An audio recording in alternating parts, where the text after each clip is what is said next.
Hey guys, we are starting a new series today called Only the Young.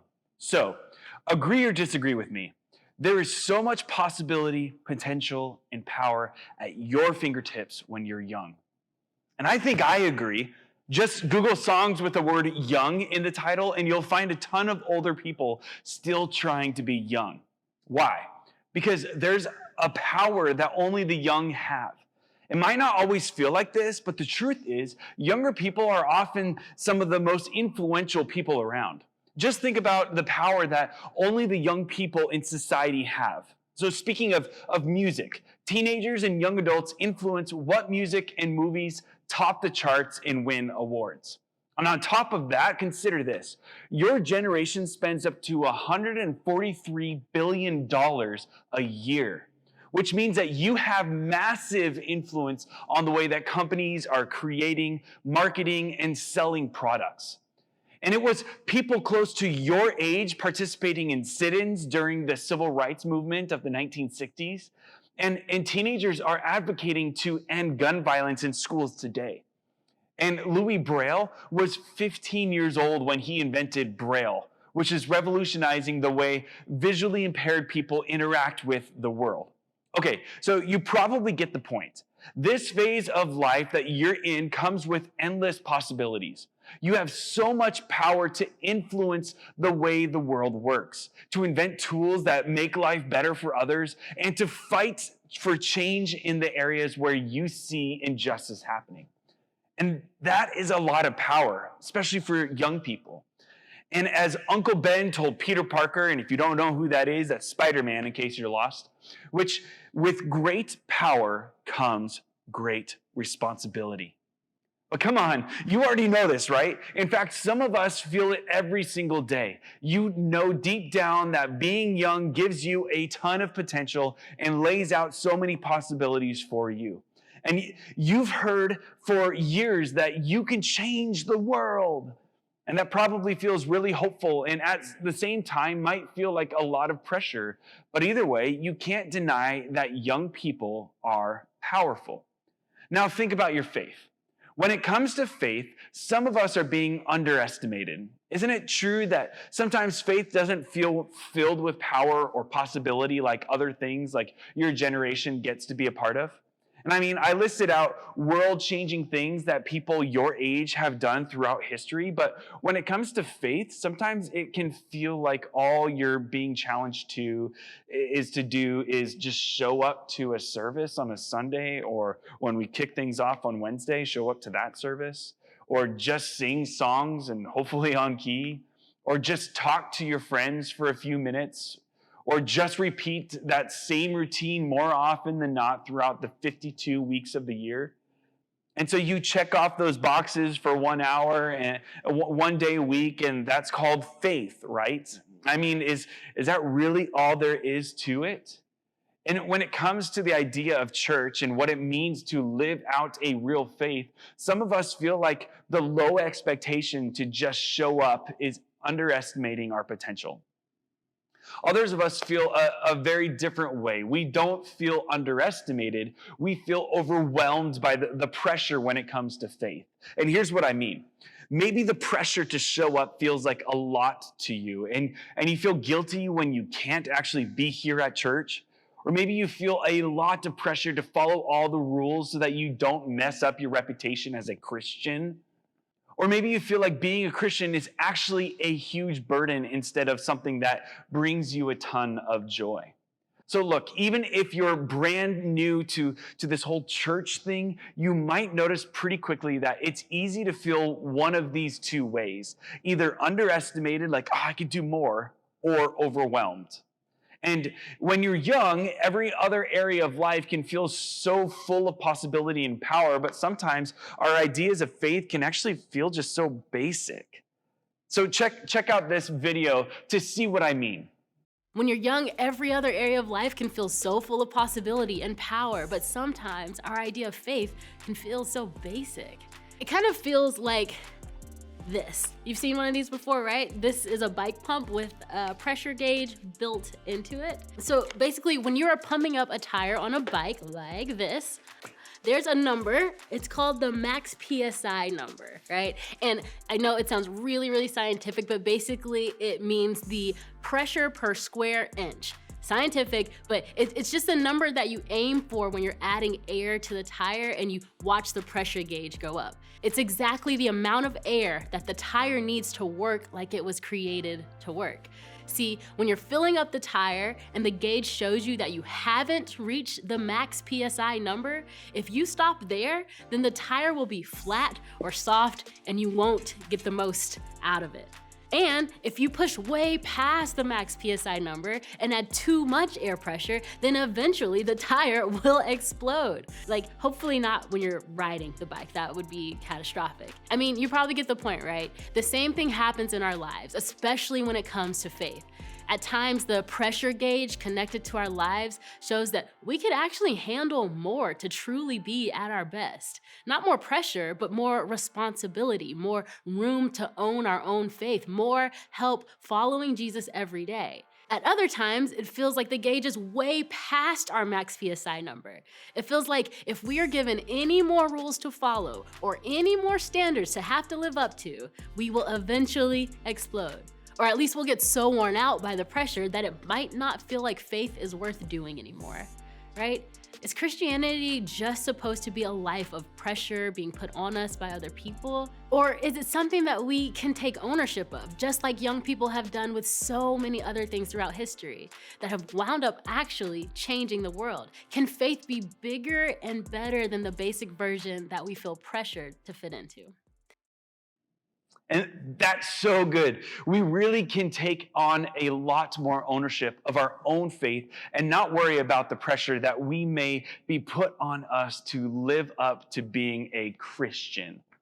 Well, there's one person in particular who lived a couple of thousand years ago who could definitely relate to being a young person trying to figure out their own faith. And this person's name was Timothy, and he was a leader in the early Christian church, and he was a very young guy, most likely younger than many of the other people who were following his lead. And we don't know a ton of what he thought about life, but given the fact that he was a young guy in a leadership position and helping pioneer the early Christian church, we can assume that he felt power, pressure, and possibility like we all do. And thankfully, he had an incredible mentor in his life named Paul. And Paul is one of the most influential people to ever live and the person who wrote most of the second part of the Bible called the New Testament.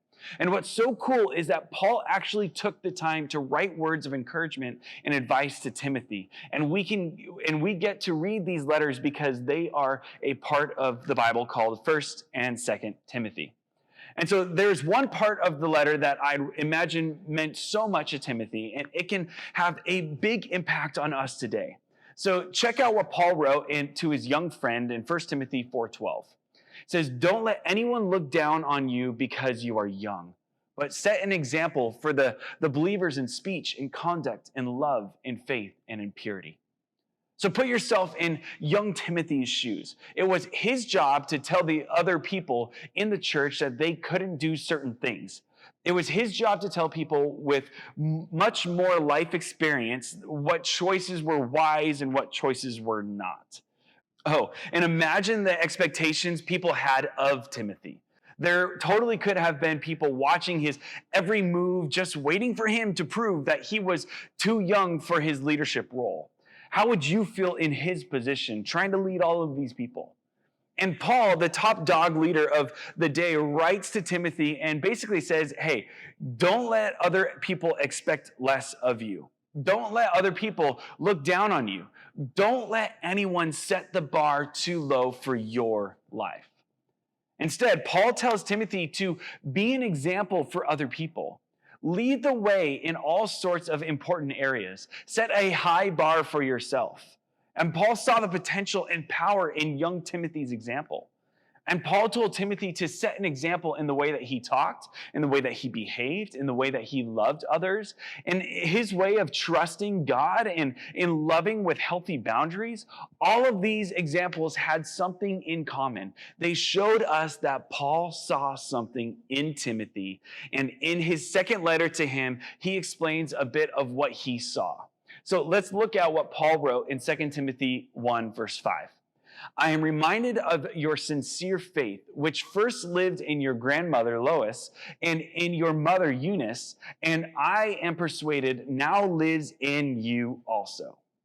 So Paul recognized that Timothy had great examples of faith in his life, like his mom and his grandmother, but that Timothy also had a genuine faith of his own.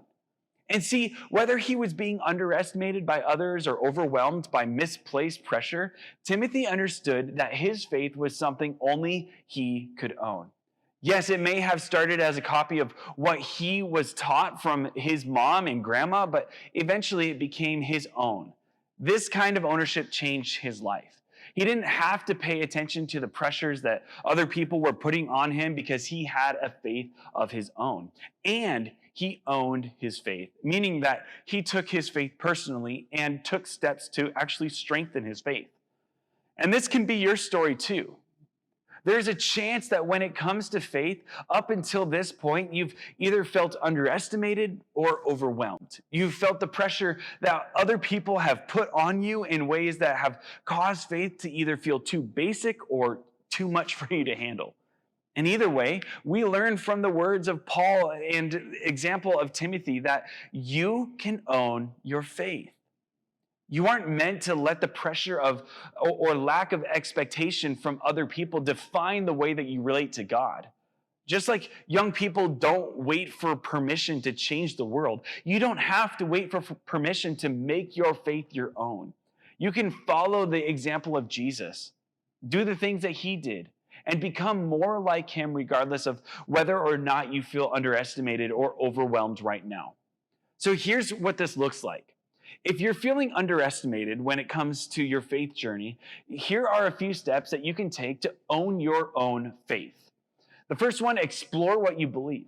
This means that you should ask the questions that you've always had. You should think for yourself and not just take my word or anyone else's word when it comes to faith.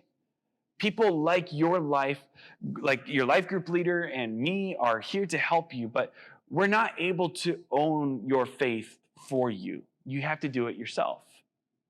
The next one, move to an everyday faith. And here's what I mean. It's easy to get in the habit of having a Sunday only faith, or maybe a Wednesday only faith, or maybe just a Sunday and a Wednesday faith, whatever. We know that we're supposed to show up at church, sing the songs, and go through the motions, but that might be it for us. And that is a great part of your faith journey, but it's not meant to be the only part of your faith. Every day, we get the chance to set an example for other people in how we talk, the way that we act, the way that we treat one another, and also how we connect with God. And maybe your start to an everyday faith could look like spending time with God daily.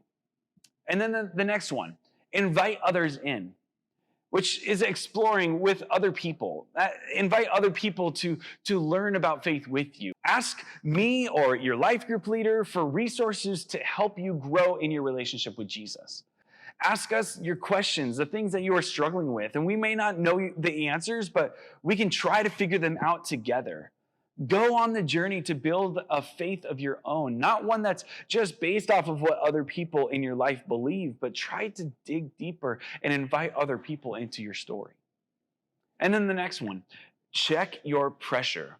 So looking back on the video that we watched earlier, are you over max PSI and completely overwhelmed? Is your gauge on your bike pump way up? And here's something that Jesus said in Matthew 11, verse 28 through 30. Are you tired, worn out, burned out on religion? Come to me.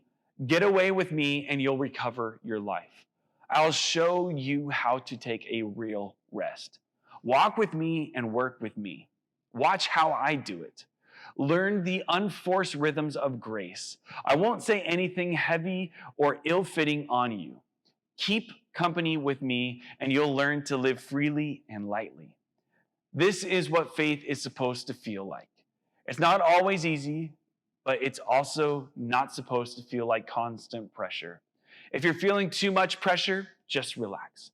God's opinion of you isn't based on anything that you're being asked to do. Jesus invites you to rest. Now, if you're feeling underestimated, talk to your life group leader and ask for help finding ways to maximize your potential. You see, following Jesus is an invitation to possibility, not pressure. If it feels like possibility, like, oh, I can do this, you're probably on the right track. And as you live out all that it is to be young, don't forget that you can own your own faith. During these years of your life, you have the opportunity to set the tone for the rest of your years with the way that you practice your faith. Imagine if your journey with Jesus wasn't based off of someone else's basic expectation or someone else's enormous amount of pressure to perform. Faith isn't always easy, but following Jesus is full of possibility. God can do so much through you. So imagine if, as a middle schooler or a high schooler, you began to own your faith and experience the full life that Jesus promised. And one day you won't be young. So don't forget the unique opportunity of this moment that you have right now. Don't forget the power and the possibility, the option to set the bar high. Don't forget what that feels like. So when you head into your groups around your tables, think about this question. When it comes to faith, have you felt underestimated or overwhelmed? So let me pray for you as we then go into our little groups.